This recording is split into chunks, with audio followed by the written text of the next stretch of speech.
Oh, great. Hi, Randy. Hi, Matthew. How are you today? Good, good. Yourself? I'm good. Thank you for taking the time today. Good. Thanks, right. thanks. Did you have the chance to watch the film? I did. I watched it last night. It was really, really good. I enjoyed it a lot. Oh, sweet, man. Really appreciate it. Yeah. Means a lot. How did the project come about originally? The original idea was actually, it was on a true event. Me and some friends a couple of years ago, we saw a meteorite coming down back up north in Montreal, where I'm from. And then we were maybe a little drunk at the time, but we went to investigate it. If we could have found something, we didn't find anything, but the idea, I always thought what it was, what we would have found if that day. So that was the original idea, that curiosity of what it was. And then the conceptual idea about the way I integrated camera inside my prosthetic eye was actually because it wasn't the first draft when we wrote the script, but when we did the budget and the schedule on it, we realized that we had 13 days to shoot the film with the money that we had. So I needed to find a technical way, to shoot this film. So, we know we found, we couldn't use crane or camera angle and all that. And because I was acting in the film as well, I said, all right, let's put a camera on my shoulder and let's do it, because I was going to operate a camera anyway. So that's how this, this whole, the technique and the idea came about. Okay. Did you do any preparation for the role? Not really. I gotta admit, it's pretty much, it's not too far from who I am in the film. Of course, it's and all the actors as well, I asked them to play pretty much natural. That's why I gotta say, at first, you were not supposed to see me when I originally thought about this idea. I said, you know what, you're going to hear my voice, or we might change my voice. You're going to see me in reflection of mirror and stuff like this when it's necessary. But, I won't be too much in the film. That's why I'm wearing a hat. But what happened is that when we just started doing test screening and there were demands to see, the main character who was me more.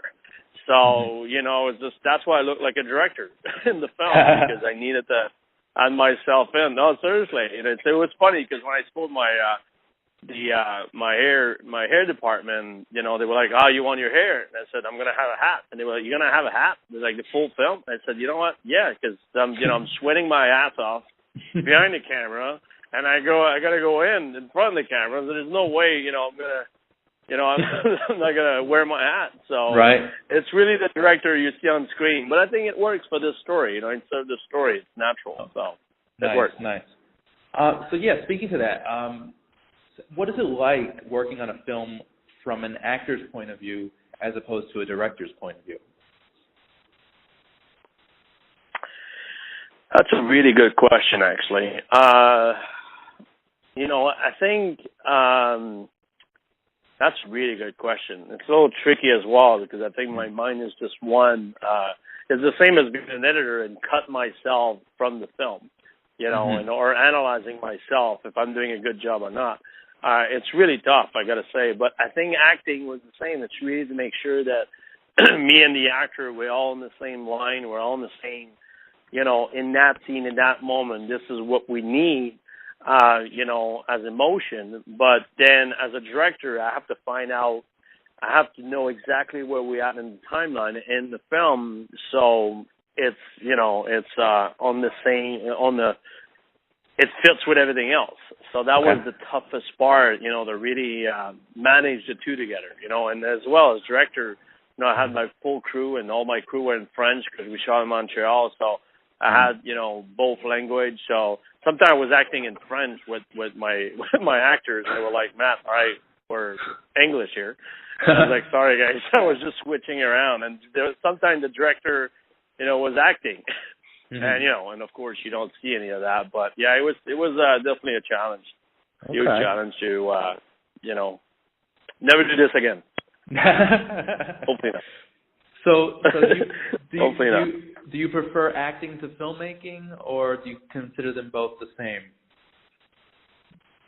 Filmmaking for sure. Filmmaking. Yeah. I mean, I've been shooting films for 25 years. I mean, July 29 next week, pretty much date to day when the movie's coming out. It's going to be my 25th year that I shot my first short film. So, directing. But the thing is, as you know, when you have a passion, you're just solving problems. So I started making film when I was 10 years old. So one of my problems that occurs a lot is that I didn't have any actor. My dad was not always available. So it's like, all right, I'll put myself in. So, that's how, I start acting. But I would say filmmaking is definitely my first priority for sure. Okay. But if there's a demand for acting, then I'll do it again for sure. If I feel there's a demand, I would do it, but I would do it without me directing it for sure. Okay. Interesting. Are there any filmmakers who have influenced your craft? And if so, who?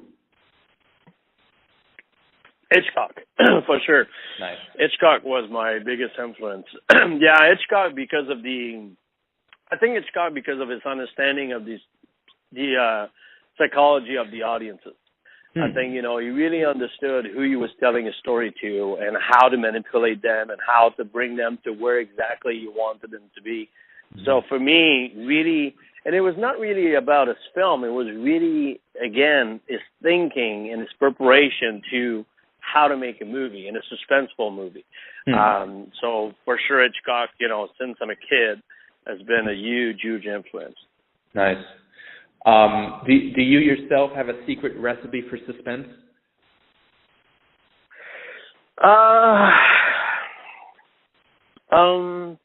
Yeah. I think more,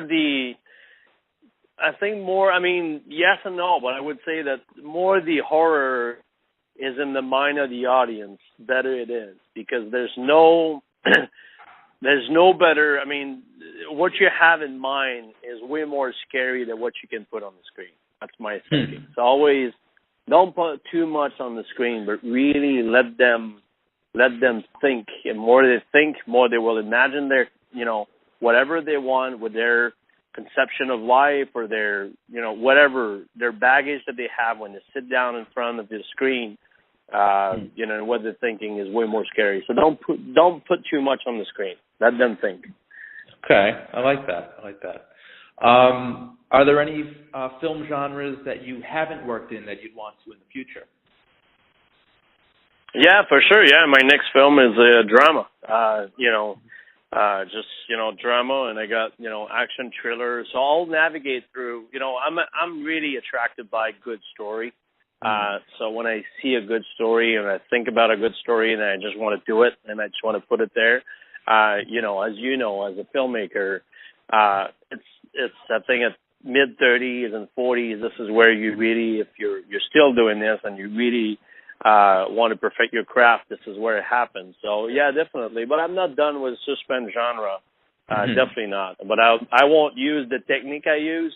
But a really pure suspense genre with camera and angle and really normal editing and not linear.